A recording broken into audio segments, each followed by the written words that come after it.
Gente de campo, integrando a un país.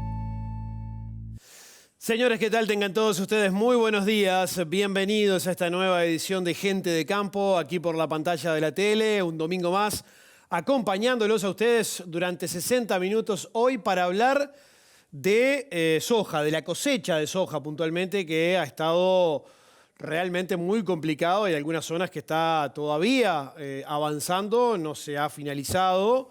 Y bueno, de todo eso vamos a estar hablando, de las consecuencias que tiene esta cosecha tan larga que hemos tenido en esta zafra. Vamos a comenzar a presentar a los invitados y panelistas en el día de hoy.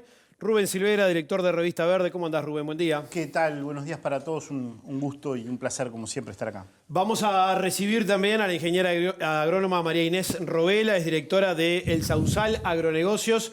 María Inés, buen día. Gracias por estar con nosotros. Buenos días. Muchas gracias por llamarme y por estar acá. Una de las zonas más complicadas para la soja, ¿no? Sí. Sí, exactamente. Ya lo vamos a estar desarrollando con ella. Vamos a recibir también al ingeniero agrónomo Alexis González, gerente general de Dalmas Agro.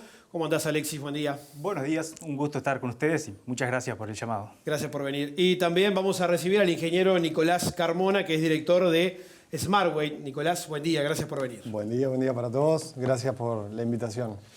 Y como siempre, Andrés, buen día. Buen día, Juan. Placer estar como siempre. Rápidamente nos vamos de la mano de Clipex a la presentación y al destacado de la semana. Por tus mangas pasa mucho más que ganado. Las mangas, cepos y alambrados Clipex aumentan la eficiencia y seguridad. Soluciona con llave en mano y financialo hasta en 5 años. Así de simple. Invertí en bienestar. Clipex.com. Bueno, muy bien, Andrés. Vamos a hablar de créditos. Sí, del crédito en el sector agropecuario. Sí. Una variable que en el último año ha mostrado, diría en el último par de años ha mostrado un crecimiento muy interesante. Abril cerró con unos 3.600 millones de dólares de crédito del sector, unos 500 millones de dólares más que el año pasado. Y si nos comparamos con la foto que teníamos hace 2 años atrás, estamos hablando de un crecimiento importante, ¿no? Teníamos 2.500 millones de dólares en abril de 2022. Hay más de 1.100 millones de dólares de crecimiento del crédito, sin duda que ha traccionado bastante, obviamente también asociado a alguna complicación que han tenido algunos sectores, pero sin duda que no necesariamente debe interpretarse como una mala noticia que crezca el crédito, porque muchas veces se utiliza para apalancamiento y seguir invirtiendo y mejorando la productividad. O sea que hay que tener también algún reparo a veces cuando se crece el endeudamiento, a veces puede ser sano, otras veces no, pero en general los datos de morosidad que vemos hasta ahora, la verdad que son bastante muy buenos, diría yo, un 1,2%, apenas 44 millones de dólares de total, es bastante baja. Sí, sí. Si nos comparamos con el promedio de 2018-2020, en ese entonces andaba en el 5%, o sea que la morosidad ha bajado con más crédito. Creo que es una buena noticia para el funcionamiento del sector. Por ahora no se ven consecuencias, veremos más adelante, de este crecimiento del crédito. Que se hizo con una tasa bastante más cara. En la segunda placa vemos un poco cómo ha sido la evolución de la tasa de interés, que en abril el promedio se ubicó en el 6,2%. Hace 2 años atrás teníamos una tasa promedio del 3,9%. Esto obviamente está asociado a algo que Uruguay no maneja, que es lo que está pasando con la tasa de interés en Estados Unidos. Lo hablábamos el programa pasado cuando hablamos un poco de la referencia de lo que está pasando con el tipo de cambio. Y bueno, la Reserva Federal por ahora tiene una postura de bastante cautela a la hora de bajar las tasas. Se está hablando recién de una baja a fin de año quizás, pero bueno, todo eso todavía no está seguro. Así que por lo pronto el crédito en dólares, el agro se financia mayormente en dólares, aunque obviamente también en moneda local, pero el grueso es moneda estadounidense. La ganadería es el sector más importante dentro del total. Hoy tiene un endeudamiento de 1.050 millones de dólares, un crecimiento de 120 millones el último año. Un dato interesante que esta semana conocimos el dato de gestación de INIA, 84%, fue récord. Esto fue una muy buena noticia para el sector. Era algo que se esperaba porque las ecografías están mostrando, pero sin duda esto va a seguir traccionando un sector que viene bastante dinámico como la cría, con una generación de terneros que va a superar los 3 millones de cabezas en la aparición próxima que vamos a tener en esta primavera. La morosidad de la ganadería es baja, es el 1%, también 13 millones de dólares apenas de ese total en situación de créditos morosos. La agricultura tuvo un crecimiento de 77 millones el último año, 330 millones de dólares era lo que tenía con el sistema financiero público y privado.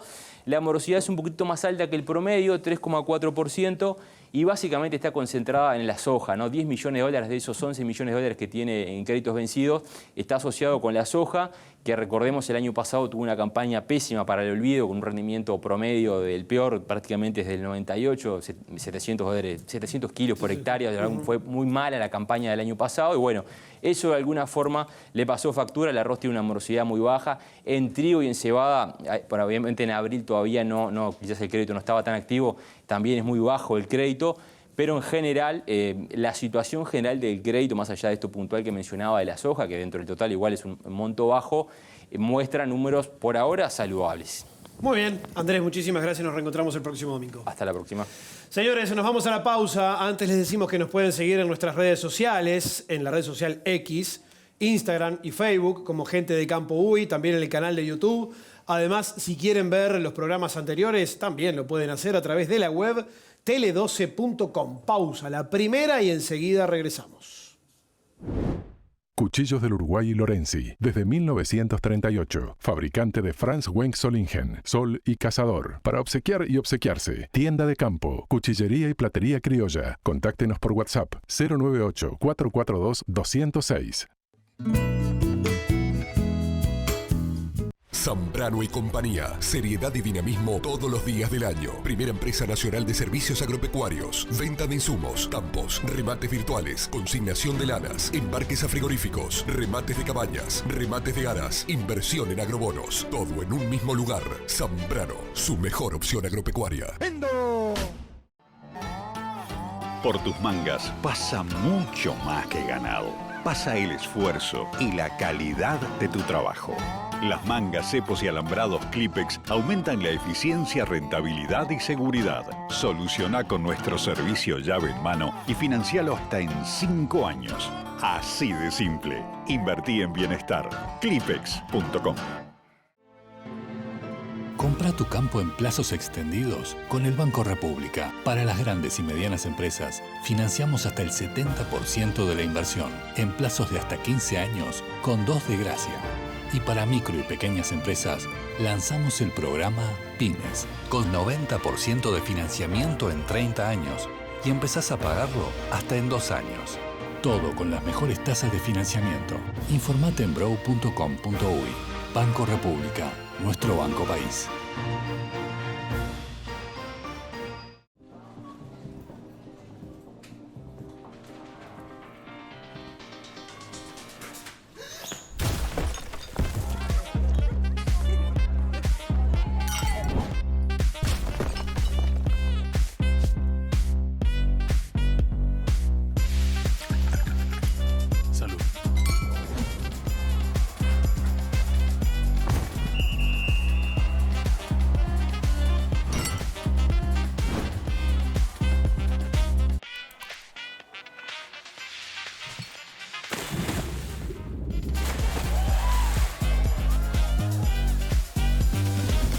A donde vayas, cáete con un Rosés.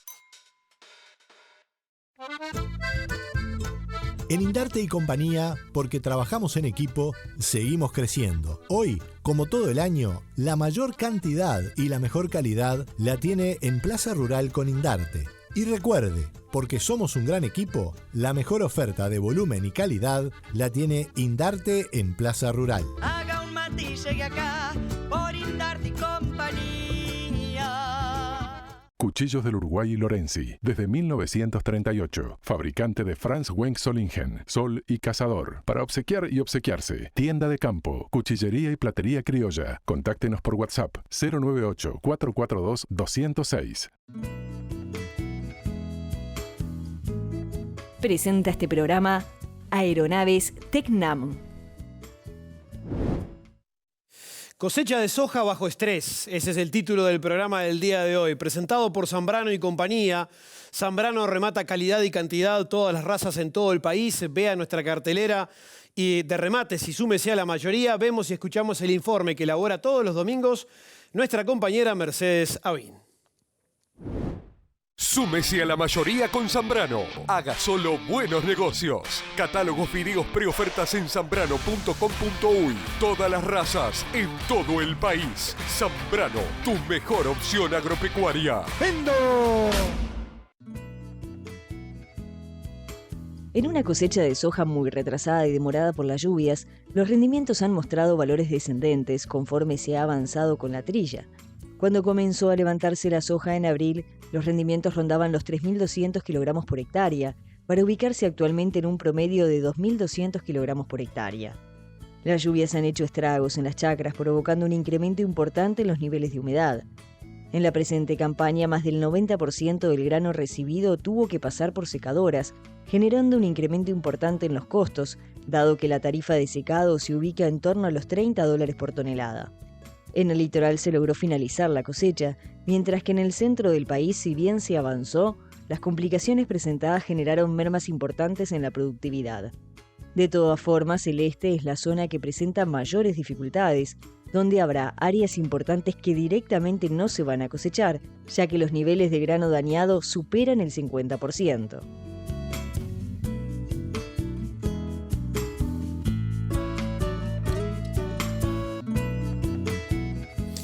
Bien, vamos a comenzar a desarrollar el tema que está planteado para el día de hoy. Vamos a comenzar justamente por María Inés.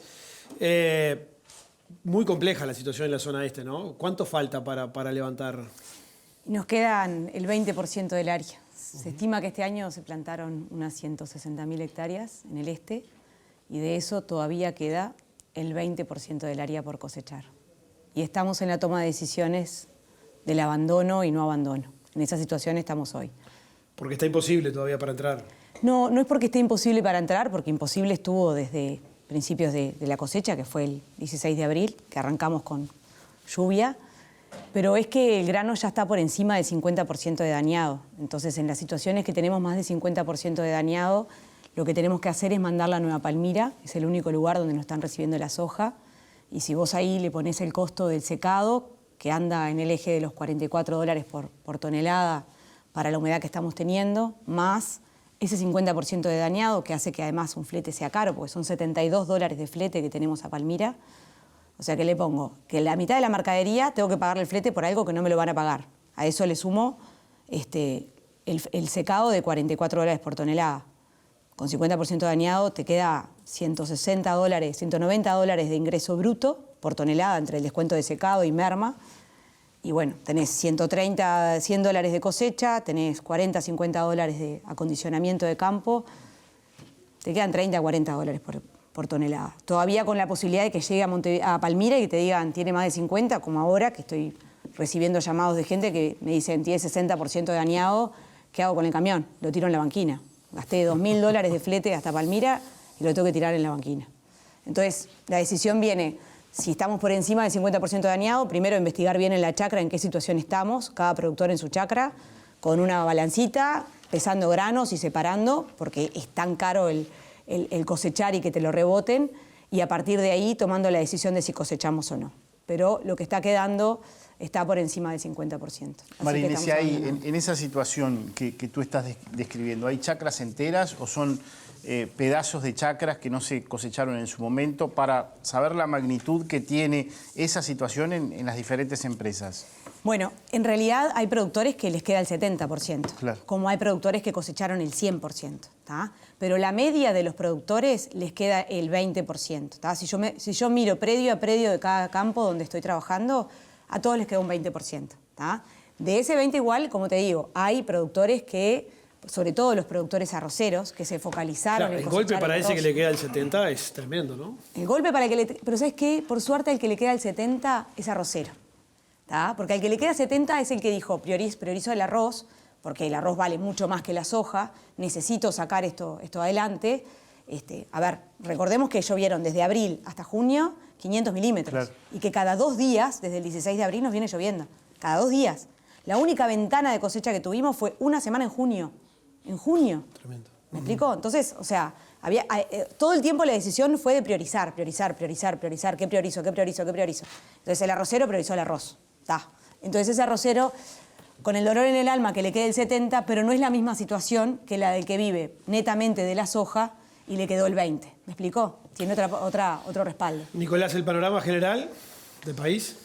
Bueno, en línea con lo que comenta María Inés, estamos terminando, según los indicadores que estamos recibiendo, una cosecha súper desafiante desde lo logístico, desde la entrada al campo para poder cosechar. Comenzamos, también veía un poquito la introducción al programa, con rendimientos muy buenos, en el orden de los 3.400 kilos. Por allá lo tengo acá anotado, por allá por el 20 de abril, con de un 7 a un 2% de avance. Y bueno, realmente prometía una cosecha hermosa. El tema que después, bueno, conforme fue avanzando el tiempo, fuimos ganando cada vez más área, ese rendimiento fue cayendo hasta el punto de los 2.300 kilos. ¿Sí? Estamos hablando del rinde húmedo, unos 2.200 según los indicadores que nosotros recibimos en el rendimiento. Y bueno, fue desafiante desde varios puntos, ¿no? Desde no solo el punto del rendimiento, sino un poco la logística de la cosechadora. Hemos visto un montón de cosechadoras embarradas, que hay que entrar y poder sacarlas, y todo lo que eso ustedes se imaginan de lo que lleva. También desde el punto de vista de los consumos de combustibles y en consonancia con lo que comentaban de los costos de secado, también cosechando con humedades 20, 18% de humedad, algo a lo que no estábamos acostumbrados a ver realmente. Rubén. A nivel de humedad ahí, ¿cómo avanzó la zafra? ¿Con qué nivel se arrancó? ¿Cómo se termina en función del monitoreo que tienen ustedes allí en Smartway? Ahí va. Si tuviera que graficarlo, te diría que es como una sonrisa, porque comenzó en el eje del 18%, ¿sí? con algunos casos puntuales arriba del 20% de humedad, pero se comenzó con 18% de humedad, luego fue bajando, en algún momento se llegó a cosechar con 14% de humedad. Según nuestros indicadores, solo el 9%, en todo lo que va de la cosecha, solo el 9% se cosechó a 14% de humedad. Todo el resto fue por encima. Pero entonces comenzábamos con 18% de humedad, después eso bajó, y lo raro, lo atípico, es que ahora se está terminando de cosechar en el eje de 18% de humedad de vuelta. Eso es el promedio, ¿no? Es el promedio. Por supuesto que hay casos excepcionales, pero el promedio eso es lo que nos da. Alexis, ¿el panorama para ustedes cómo estuvo? Y bueno, tuvo una de las zafras más complicadas de que me acuerdo desde que estoy trabajando realmente. Empezamos también por el 19 más o menos de abril a cosechar. Con los cultivos no se terminaban de aprontar y bueno, arrancamos de a poquito. Había días feos ahí y uno decía, bueno, los cultivos todavía no están prontos, cuando estén prontos ya vamos a estar más... Van a venir los días lindos, pero realmente esos días lindos no vinieron nunca, o ventanitas muy chiquitas, que la cual las intentábamos aprovechar. Al final casi terminamos de cosechar, andamos en un 99% hoy, todo lo que es Colonia, Tararira, todo eso se pudo sacar sin problemas, lo logramos sacar, Carmelo también, toda esa vuelta. Después donde más se nos complicó, que fue casi lo último que terminamos, fue la zona de Cardona, realmente todo ahí está muy complicado, los pisos muy mojados, llovía más, cada tormenta que pasaba, realmente ahí nos complicaba.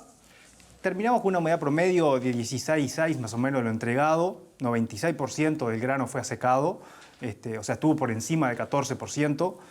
Ahí adentro también tenemos mucha semilla, porque nosotros nos dedicamos mucho a sacar semilla y la verdad que la humedad de la semilla que sacamos también anda en 16, 17%. Creo que otro tema para tener en cuenta de ahora en más, el tema de semilla para la próxima zafra, porque el que no tuvo secadora, creo que en esas condiciones no pudo haber guardado semilla.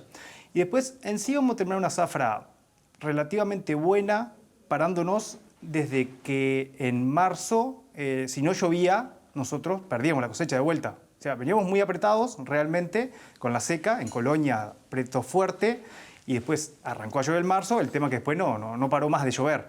Entonces eso nos hizo terminar en 2.600 más o menos el rendimiento de la empresa. La estimo ahí con mayores costos de los que estimábamos, porque realmente el costo de secado, como estaban diciendo ellos, no lo teníamos presupuestado, va a ser alto, el costo de arreglado de campo también. Eso hace complicar un poco el número de la empresa en sí, ¿no? Que venimos saliendo del golpe del año pasado. ¿Cuánto se va en arreglar los campos? Y bueno, hoy lo que más se está usando es un Turbotil, Turbomax, eso andás en $40 por hectárea, alguna disquera también. Se ve mucho rombo colonizador entrando a chacras, una herramienta que yo todavía no la tengo, pero se ve bastante trabajando. Creo que le da la opción de entrar con humedad, porque la vi trabajando con altas humedades en el piso y andaban trabajando. Y yo estaba con un Turbotil intentando entrar y no podía. Entonces te da esa cosa. Pero estaba hablando de $40 mínimo de costo que le estás metiendo al próximo cultivo, ¿no? Ya son 200, 300 kilos más de trigo que vas a tener que sacar en el próximo cultivo si fuiste a trigo, ¿sí? Si tenés la chance de poder sembrar todavía atrás, ¿no? ¿Cómo estuvo, María Inés, el promedio en la zona? ¿O cómo viene el promedio en el este del país? Está muy variable, o sea, es muy variable. Los productores que pudieron cosechar temprano sacaron un 2.400 promedio de rendimiento, pero yo calculo que va a estar en el eje de los 2.200 seco, el promedio zonal de lo cosechado, contemplando que la media, o sea, el 20% se abandonó, un 10% salió con 50% de dañado y el otro 70% salió con 20% promedio de dañado. ¿Tá? 20% promedio de dañado y 22% de humedad. Eso es el promedio. ¿Tá? El 2.200 es contemplando la pérdida de 12%, 20 menos 8. Claro. ¿Tá? Así que calculo que va a andar en el eje de los 2.200 sobre lo cosechado. Hay que después ponerle el 20% que va a quedar abajo. Sí. Sí, con 2.200 el productor empata plata. En la zona empata. Golazo. ¿No? Para lo que fue el año... Digo, si me decís que después de todas estas catástrofes, con 2.200 kilos, puedo empatar la plata, soy feliz. Tengo que amortizar los costos del año que viene, bancar el arreglo del campo del año que viene, ¿no? Lo tengo que bancar. ¿También es la misma cifra a la hora de presupuestar esa corrección? Sí, el rombo colonizador nace en el este, claro, así que es como abajo de cada piedra hay un rombo colonizador. Así que nada, es como el Lampling también. Son dos herramientas del este. Así que si hay algo que hay en el este es fierro, pero se va a precisar mucho. ¿Y cómo queda el ambiente para el año que viene? Pensando en lo que sucede con el arroz y lo que está pasando con la soja. Y bueno, está buena tu pregunta, porque en realidad... hay agua, que el año pasado no había. Claro, eso. Las represas están a tope, o sea que agua para hacer arroz el año que viene va a haber mucha. Hay mucho convencimiento de lo que es la rotación de arroz y soja, o sea que ese ping-pong va a seguir estando. La realidad es que las pérdidas por daño no están asociadas a que el campo sea bajo, o sea, este año el campo bajo como el campo de ladera sufrieron igual, y te diré que hay un efecto muy importante de la salud del suelo. Cuanto más salud tiene ese suelo, más sano está, menos se estresó la planta en enero y febrero, que tuvimos una seca también muy fuerte, sí. Y entonces esa planta aguantó más los problemas de exceso hídrico después, porque estaba más fuerte, tenía mejores raíces. Entonces, la rotación ahí en los campos bajos, esos campos bajos son campos que cuando no tienen blanquiales y son buenos, son muy buenos campos. Yo digo, si al campo bajo le pones la pendiente, le pones pendiente, son los campos de Cololó, digo eso. Y la realidad es que son muy buenos. Entonces tienen una polenta que en un año normal uno podría esperar mucho, un resultado muy bueno. ¿Tá? Así que yo creo que el convencimiento acerca de la rotación en lo que es soja, arroz, va a seguir estando. Creo que la figura está cada vez más en manos del que tiene el sistema y no del que hace el cultivo. Y bueno, gracias a Dios el este tiene una muy buena diversificación de rubros. Pero van a quedar muchos, muchos actores que van a desaparecer. Que dejan de sembrar. Y van a dejar, no va a quedar chance. Ahí queda el productor que tiene una parte del sistema, o la maquinaria, o el campo. O el campo, o la maquinaria, o es arrocero, o tiene una dinámica junto con el ganadero muy bien armada.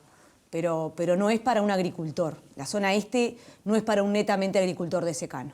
No sé si me explico. Total, clarito. Que ya pasó eso también, ¿no? Pasó o sea, primero con los sale de ahí. Ese productor que es ojero neto no tiene mucha cabida en el sistema.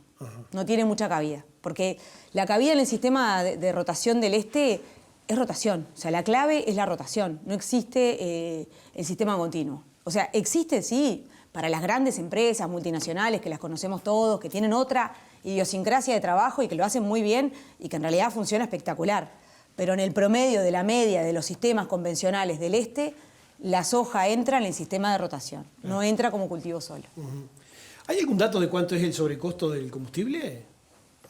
Bueno, nosotros tenemos las comparativas, como para refrescar. Estos datos vienen desde la plataforma telemática de SmartWeb que conecta dispositivos a las cosechadoras. Básicamente nosotros escuchamos a las máquinas. Estas cosechadoras tienen computadoras, tienen un montón de sensores que van registrando datos. Y uno de los datos que nos da la cosechadora es el consumo de combustible. En la zafra pasada fue muchísimo más bajo el consumo de combustible. Podría parecer una buena noticia, pero es que básicamente no se cosechó prácticamente nada. Y ahí el consumo estaba en unos 9 litros por hectárea, ¿sí? de consumo de combustible. En la zafra anterior, o sea, la pasada no, la anterior a la zafra pasada, estaba en el eje de los 12 litros por hectárea.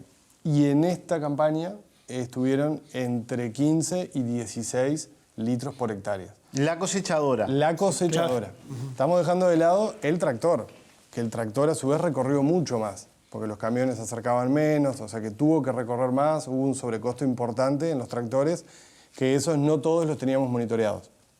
Entonces, centrándonos en lo que son las cosechadoras, sí, en el orden de 16 litros por hectárea.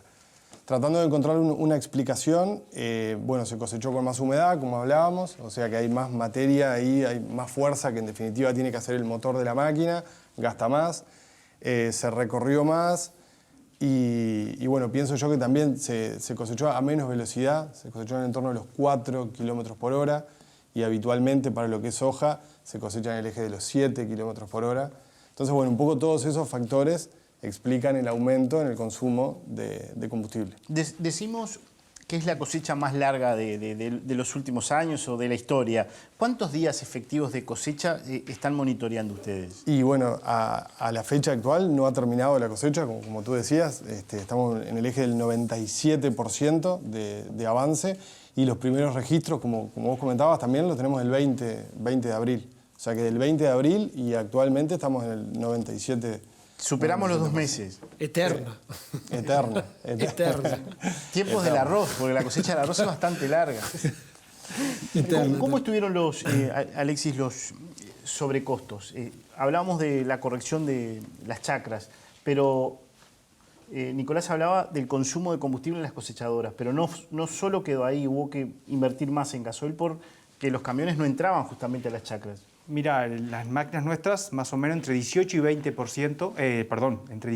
litros por hectárea gastamos de gasoil. Todavía me están llegando algunas facturas de gasoil, o sea, estamos por encima del promedio del terreno pesado, te hacía ir lento. Me pasó de llamarme el contratista y me decían, no, mirá, no es que patine, es que la máquina no puede porque los terrenos estaban muy pesados y se le paraba el motor directamente, o sea, le faltaba fuerza realmente para poder avanzar en esas condiciones que realmente nunca nos había pasado. Y después, después tenés que también acercarte los camiones, imposible arrimarlos, realmente patinaban camiones, patinaban las tolvas también, se dio mucho de andar con las tolvas entregadas patinando, y bueno, son todas huellas que ahora tenemos que arreglar también, ¿no? Que hemos estado arreglando. Hay zonas que todavía no las hemos podido arreglar, porque está el agua parada realmente dentro de la zona de Cardona que te decía, el agua en las huellas todavía está ahí y es imposible entrar con una herramienta hoy. O sea, te está haciendo costos de arreglo y a la vez te está atrasando en la siembra del próximo cultivo. Ya estás perdiendo para la próxima campaña también, ¿no? Uh-huh. ¿Y ahí cómo van tomando la decisión de siembra? Porque se van las fechas óptimas y hoy sembrar en la fecha justa es prácticamente que determinante. ¿Cómo van definiendo lo que se va a hacer? Mira, sembramos según el piso, donde podíamos entrar. O sea, cosechábamos y si el piso quedaba bien y las máquinas andaban, ahí íbamos y sembrábamos el cultivo que le tocara en ese campo. Por ahí fuimos reacomodando las máquinas. Una zona, Conchilla, Carmela, como te decía, estuvo más seco, o sea, no llovió tanto o solo tuvimos días húmedos que nos complicaba de repente la cosecha por una alta humedad, pero el piso se podía avanzar. Entonces en esos lugares logramos avanzar con la siembra y movimos todas las máquinas hacia ese lugar. Lo que nos pasó, que todos esos campos secos se nos terminaron y ahora estamos entrando en la última parte, que son todos los campos más complicados y algunos no los estamos pudiendo sembrar. Del área que ustedes manejan, ¿cuánto porcentaje pudieron ya sembrar, digamos? Mira, hoy la colza la sembramos el 100%, porque usamos todas colzas invernales sobre maíz de primera, o sea, una rotación ya armada. Entonces, levantamos el maíz de primera, cuando tuvimos una ventana, salimos con todas las máquinas, noche y día. La siembra quedaba fea, realmente iba a la máquina y veía alguna semilla afuera, pero bueno, priorizamos sembrar, entonces logramos sembrarla toda. Y después, lo que es trigo y cebada, andamos en alrededor del 80% más o menos sembrado hoy. Lo que ya está, las implantaciones son buenas, La calidad de siembra, como te decía, malísima. Realmente te da dolor de panza andar mirando la siembra, pero surco abierto, semilla afuera, bueno, no fue buena la siembra, la calidad de siembra realmente. Pero las implantaciones son buenas. Más o menos resembramos igual tuve que resembrar algo, ¿no? En colza, más o menos un 17% de la colza la resembré con dron, probamos resiembras con dron, porque después no podíamos entrar a las chacras, entonces resembramos colza con dron. ¿Y cómo quedó eso? Vos sabés que bien, con tanta humedad ambiente, realmente se implantaron bien. Entonces esos lugares los logramos cubrir, tan chicas todavía las plantas, pero las logramos cubrir con esa resiembra con dron. Y después de trigo y cebada he tenido que resembrar algunas cosas, pero no es poquito todavía. Es muy poquito lo que hemos tenido que resembrar y en general se vienen implantando bien. Tuvimos que corregir los campos antes, ¿no? Entonces mucho campo eso quedó movido, entonces se logró sembrar después. Nos vamos a la pausa y enseguidita regresamos. En estos momentos, el Banco República está junto a vos. Si ya tenés un préstamo del BROW y estás afectado por la sequía, te diferimos automáticamente el pago del préstamo por 180 días sin intereses. Por más información ingresa en brow.com.uy.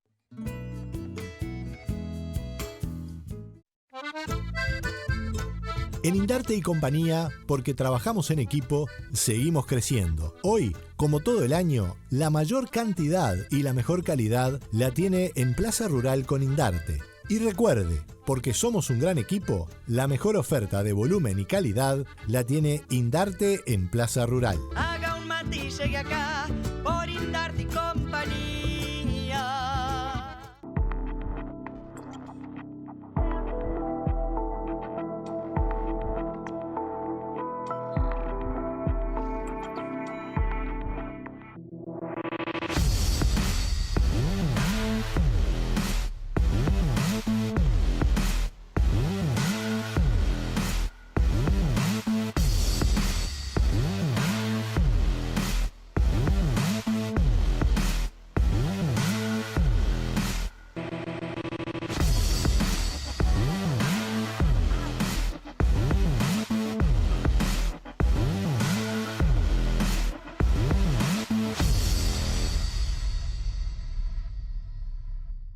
Cuchillos del Uruguay y Lorenzi, desde 1938. Fabricante de Franz Wenck Solingen, Sol y Cazador. Para obsequiar y obsequiarse. Tienda de campo, cuchillería y platería criolla. Contáctenos por WhatsApp 098-442-206.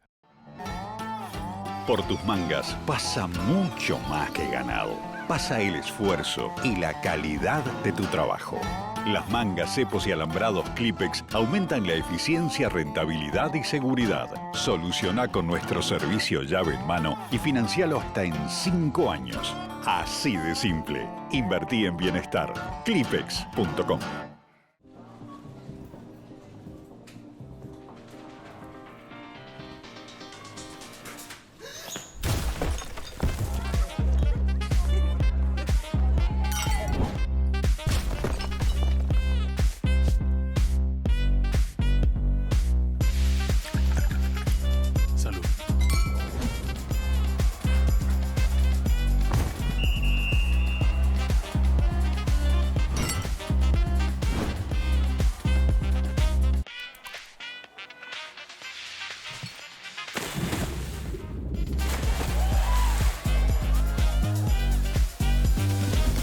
A donde vayas, caete con un Rosés. ¡Atención! Como siempre con la gran oferta de Plaza. Destacamos y recomendamos lotes en todas las categorías y en todo el país. Zambrano en Plaza Rural. Sume y súmese a la mayoría. ¡Vendo! Presenta este programa Aeronaves Tecnam. Este espacio es presentado por DJI Uruguay para su línea de drones para uso agrícola, Agras T40. Importa y distribuye Bainal Sociedad Anónima. Estamos hablando de cómo se logra o se intenta terminar de alguna manera la cosecha de soja en nuestro país. Opa, ¿qué se celebra hoy acá? ¿Me puedo sumar? Yo brindo por el amor. Yo brindo por la amistad. Y yo brindo por mis secretos. Vinos Rosés. Y ya no hay más secretos. Muy bien, seguimos. Con este panorama, lo bueno es ver cómo quedaron los números del productor, María Inés. Los números del productor, y bueno, promedio, como te decía hace un rato, el productor que logró cosechar toda su soja a tiempo y forma, quizás logre empatar la plata, sin contemplar los costos que van a quedar para el año que viene de acondicionamiento del campo. Y el productor que le queda la soja por cosechar va a quedar con 100, 150, 200 dólares por hectárea de pérdida. A nivel general, evaluando ese 20% de soja que va a quedar sin cosechar, evaluando el 20% de dañado de la soja promedio que salió y el 10% de esa soja que quedó también, o sea, con 50% de dañado, más o menos el va a tener una pérdida de 35 millones de dólares que van a dejar de estar en el circuito de movimiento de la cadena. Y eso es lo que va a impactar. Yo creo que lo que se va a sentir ahora es la vida de la gente en el día a día. Porteras afuera. Sí. Y eso es heavy de ver, ¿eh? Es heavy. Yo digo, mis hijos se criaron en la escuela del interior y uno los ve, la falta de recurso que hay a nivel educativo y realmente te cuesta creerlo porque si hablamos de que el agro es el que mueve la cadena, la educación es el número uno de que tiene que estar para que el resto de la cadena siga circulando, porque si yo no tengo cómo educar a mis hijos no me puedo quedar ahí. Entonces la gente termina migrando y eso termina cada vez bajando el nivel sociocultural. Entonces empieza a verse en todos los eslabones de la cadena actores que desaparecen, figuras importantes y valorosas que se terminan yendo de la sociedad. Y ahí es donde pega más fuerte, ¿no? Ahí es donde pega más fuerte. Baja un poco el nivel socioeconómico y cultural de la gente del interior. Y por ahí para mí es el dolor más grande. Va a ser la zona más castigada, seguramente el Alexis, por el lado de ustedes. Nosotros el número estimamos que va a ser positivo. Todavía nos queda cosechar el maíz de segunda, que no sabemos qué sorpresas nos podemos encontrar ahí. El tema chicharrita este año está pegando, entonces bueno, nos queda cosechar eso todavía. Pero estimando que no tenemos grandes sorpresas ahí, calculo que va a ser un 170 dólares positivo en la empresa, escondiendo el arreglo de campos tirándoselo al próximo cultivo, ¿no? Eso, o sea, hay que descontar. ¿170 dólares el verano o el ejercicio 23-24? Va a ser el verano y es casi el ejercicio porque el invierno fue un empate técnico. O sea, el invierno tuvimos un rendimiento récord en trigo, después tuvimos buenos rendimientos, relativamente bueno en cebada y en colza, pero cuando eso lo llevas a plata, no te ves nada en el invierno. Realmente lo que nos está pasando últimamente es que estamos logrando cada vez mayores rendimientos, especialmente en invierno, y después cuando lo llevas a plata no te queda nada. Pero bueno, pagaste la mitad de la renta, pagaste gran parte del fertilizante, entonces bueno, te queda la revancha con el cultivo de verano. Lo que nos pasó el año pasado con la seca es que esa revancha no vino. Entonces el golpe que tenemos arrastrando del año pasado es enorme. El año pasado la pérdida fue de 600 dólares casi por hectárea. Entonces este año es positivo, bien, quedas contento. Para descontar algo del anterior. Claro, el tema es que el problema del año pasado nos vamos a arrastrar por 3 o 4 años por lo menos para poder salir. Entonces realmente, por más que sea el número positivo, quedás tirante, quedás muy tirante financieramente también. Es lo que te está pasando hoy en día, ¿viste? Pues ya tenés que arrancar a pagar arrendamientos para la próxima zafra, ya tenés que empezar a hundir dinero para la próxima zafra, entonces realmente eso te lleva un monitoreo, un manejo muy grande de tu financiamiento de ahora al más. Entonces, por más que tenga una zafra positiva, no quedás tan bien, ¿no? Nicolás, ¿cómo hablamos de la evolución que han tenido los rendimientos, ¿no?, a lo largo de la cosecha? ¿Qué marcaban los modelos predictivos antes de arrancar, cuando se analizaba justamente ese aspecto? ¿Qué se proyectaba para después bajar a tierra y contemplar finalmente con lo que terminó? Bien.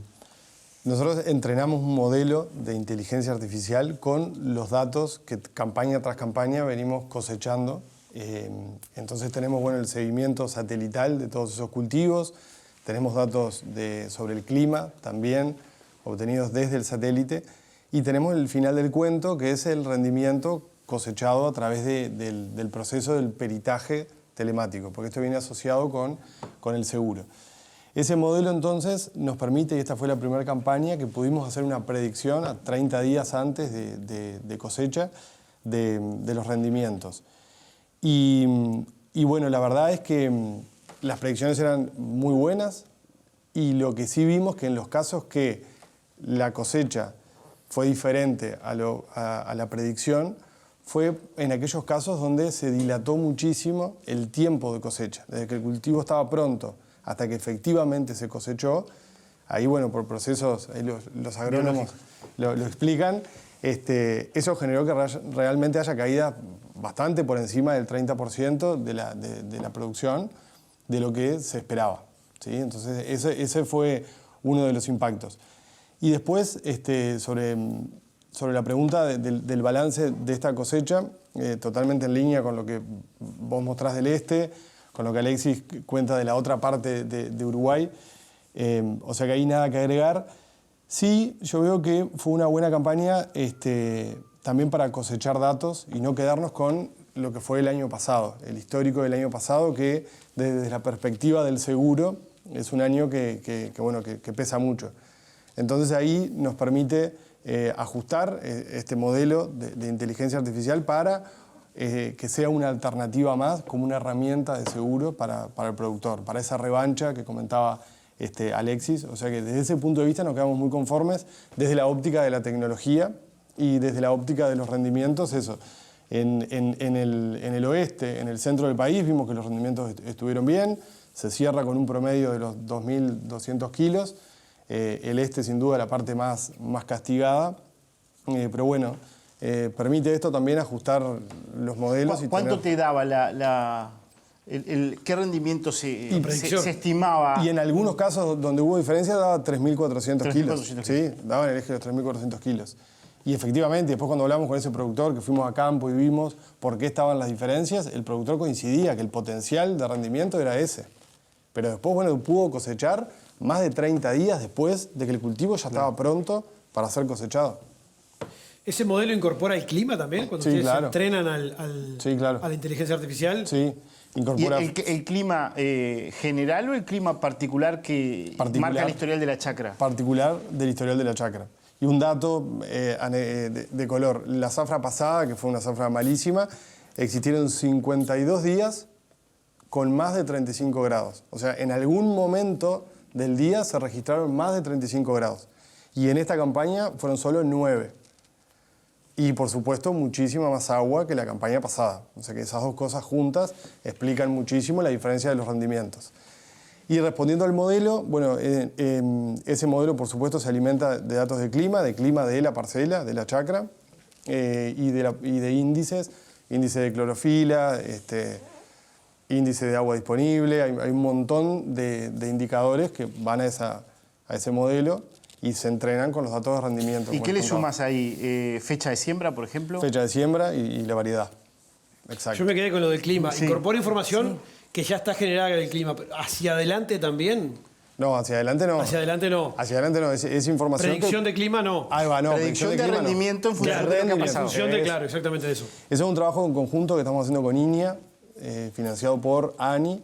Y ahí el primer paso de ese trabajo fue validar la información satelital del clima, validarla con los registros de INIA, para ver qué tanto pega, qué tanto no y cuáles son las diferencias. Una vez que encontramos una fuente confiable, con una correlación súper razonable, es así que se avanza a los otros indicadores. La parte de clima la damos por buena y vamos a los otros indicadores, satelitales, índice, NDVI, etc. Y bueno, y eso es el entrenamiento. Y hoy en día el modelo tiene unos 400 kilos de desviación de margen. De margen de error. Exactamente. Dejando de lado esto de que cuando está pronto el cultivo se cosecha en un tiempo razonable. Claro. No que se cosecha 2 meses después, 1 mes y medio después. Y la última que te hago sobre el modelo de predicción que están desarrollando.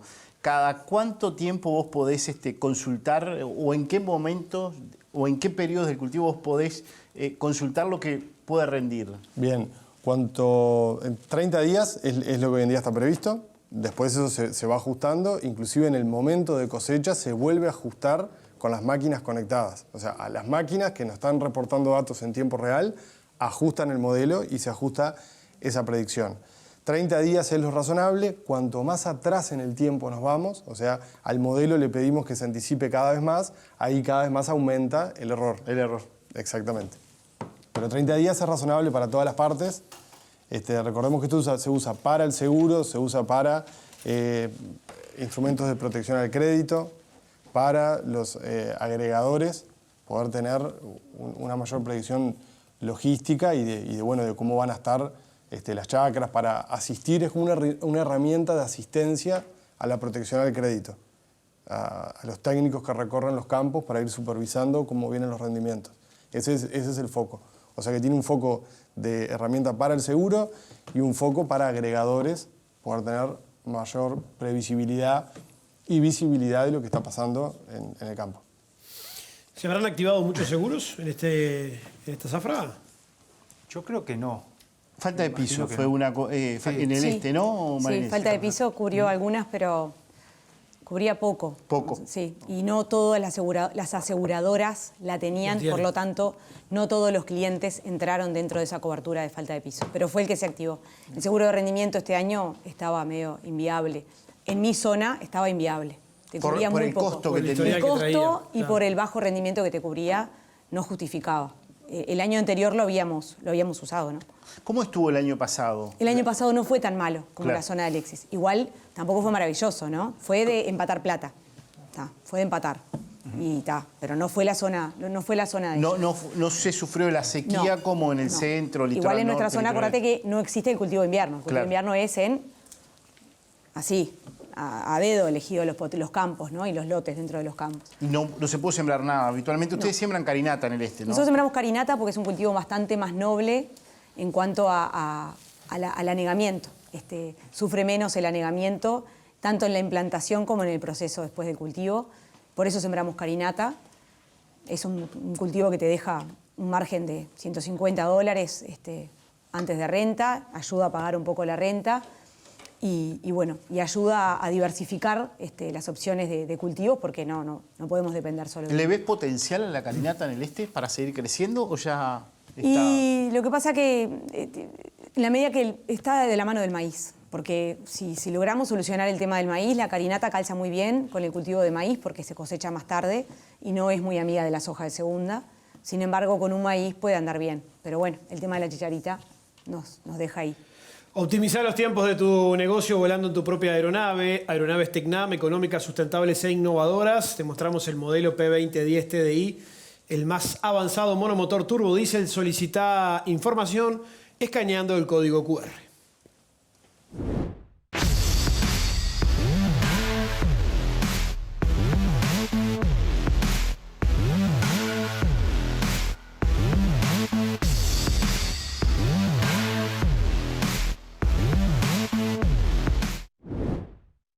Pausa, la última, y ya regresamos. Zambrano y compañía. Seriedad y dinamismo todos los días del año. Primera empresa nacional de servicios agropecuarios. Venta de insumos, campos, remates virtuales, consignación de lanas, embarques a frigoríficos, remates de cabañas, remates de aras, inversión en agrobonos. Todo en un mismo lugar. Zambrano, su mejor opción agropecuaria. En Ralco, transformamos la agricultura y la ganadería con tecnologías naturales e innovadoras. Nos dedicamos a mejorar la salud y la nutrición de animales y plantas. Buscamos una producción más sustentable sin comprometer la salud humana. Nuestros productos son 100% naturales, optimizan la producción ganadera y garantizan alimentos más saludables para todos. Ralco, Rethink Nutrient Conversion.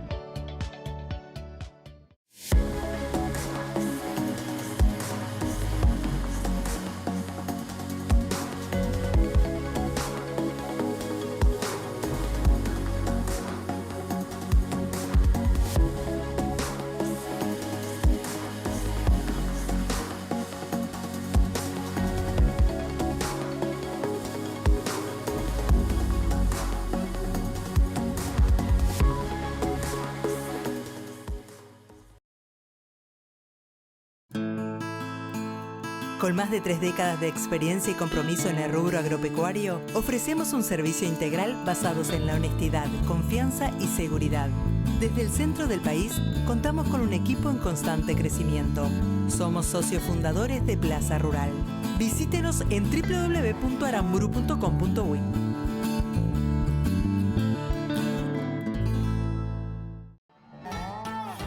Por tus mangas pasa mucho más que ganado.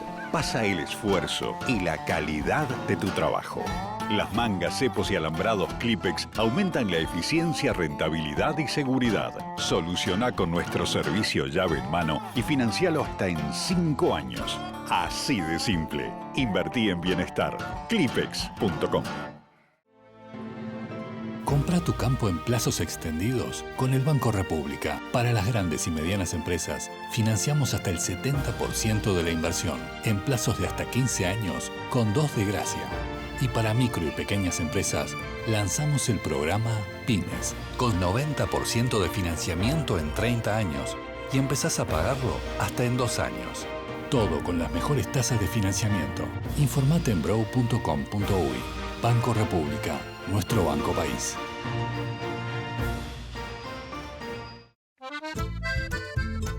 En Indarte y Compañía, porque trabajamos en equipo, seguimos creciendo. Hoy, como todo el año, la mayor cantidad y la mejor calidad la tiene en Plaza Rural con Indarte. Y recuerde, porque somos un gran equipo, la mejor oferta de volumen y calidad la tiene Indarte en Plaza Rural. Haga un mate y llegue acá por Indarte y Compañía.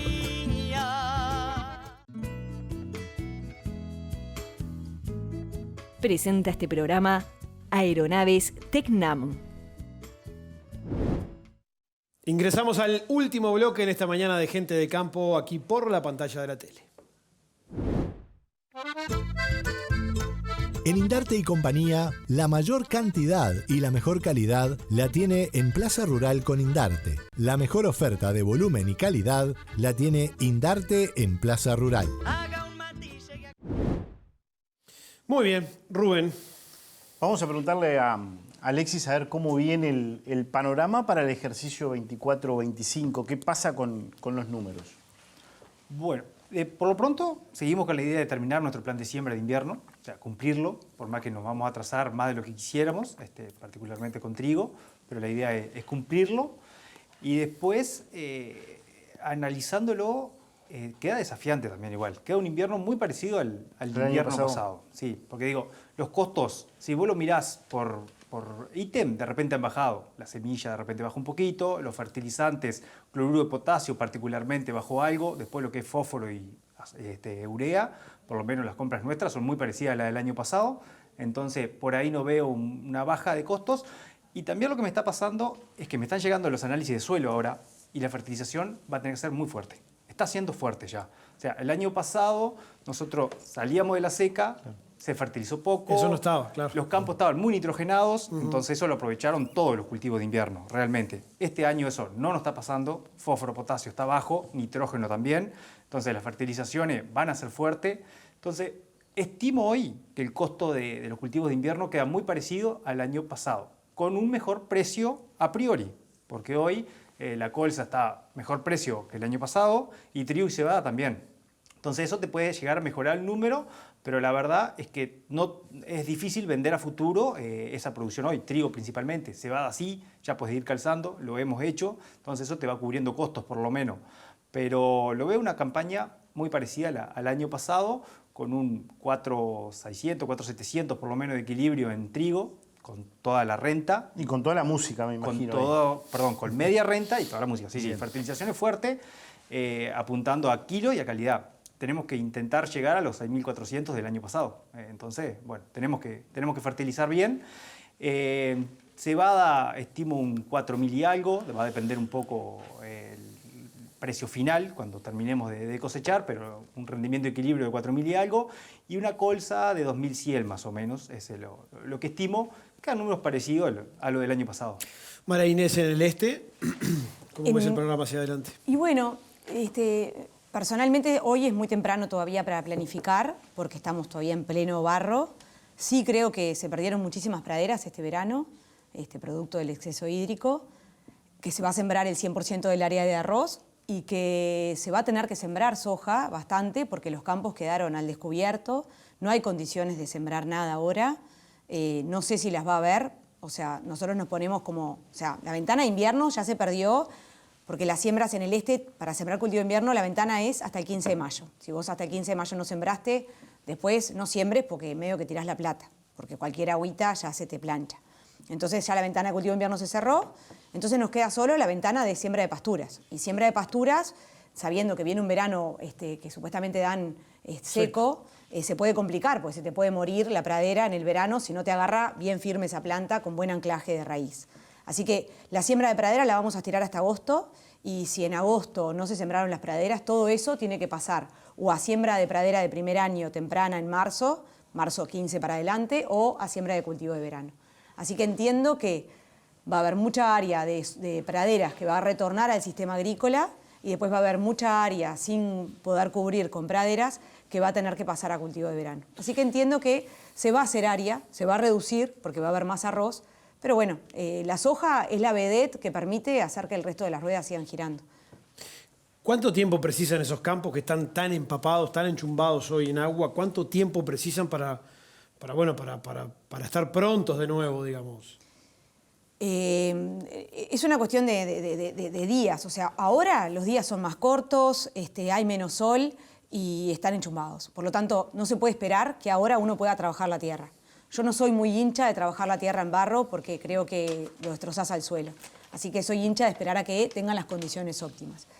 ¿Cuándo van a venir esas condiciones óptimas? No creo que lleguen antes del 10 de septiembre. A no ser que cambie climáticamente, drásticamente el clima, en julio deje de llover a muerte y no caiga una gota más de agua. Pero si no, no va a ser antes de septiembre, así que vamos a estar apretados por preparar las tierras y salir a poder sembrar de nuevo, ¿no? Muy bien. Bien, Nicolás, cortita, Nicolás. 30 segundos. Esa herramienta predictiva que estabas describiendo para el sector financiero, para los originadores, para productores quizás con escalas importantes, ¿cuándo queda disponible en el mercado? ¿Ahora, a corto plazo, mediano plazo? Bien, la idea es ahora a corto plazo que ya sea un instrumento para el seguro. O sea, estamos recontra enfocados para el seguro en una primera instancia. Para el seguro y para las financieras, como un instrumento para protección al crédito. O sea, desde la tecnología, nuestra incidencia en el agro entendemos que va por ese lado. Para grandes productores que necesitan hacerse de los mapas de rendimiento de todas sus áreas, que las tienen muy separadas, al seguro, para ayudar a las aseguradoras a conseguir el reaseguro, para los peritajes y por sobre todas las cosas tener datos para la tarificación, y un instrumento para las financieras. Perfecto, estamos llegando al final del programa del día de hoy. Cada uno de los invitados se lleva este espectacular vino Don Jacinto, que ahí lo van a ver en pantalla. Cabernet Sauvignon Don Jacinto, gran reserva 2020 de bodega Rosés Hermanos, que está allí en Canelones, en el departamento de Canelones, en la localidad de Sauce. Vino Don Jacinto Cabernet Sauvignon reserva 2020, eso es uno de los regalos que se van a llevar, además de cuchillos del Uruguay Lorenzi, que se adelanta el mes de papá, y mencionando gente de campo en la cuchillería, ustedes pueden llevar un obsequio de regalo cuando vayan allí a comprar. Así que, María Inés, hermoso cuchillo para vos también. Muchísimas gracias. De regalo. Lindo. Nicolás, lo mismo, el cuchillo. Bueno, muchas gracias. Y por último, Alexis también, un hermoso cuchillo de regalo de Cuchillos del Uruguay Lorenzi. Si vienen de vuelta, lo tienen que devolver. ¿Cómo? Si vienen de vuelta al programa, lo tienen que devolver. Y se llevan una chai, le cambiamos. Gracias por venir a los cuatro, nos vamos, nos reencontramos el próximo domingo. Que pasen ustedes muy bien. Divino. Fue una producción de Inversa, Comunicación y Desarrollo, y Álgebra, Comunicación aplicada al agro.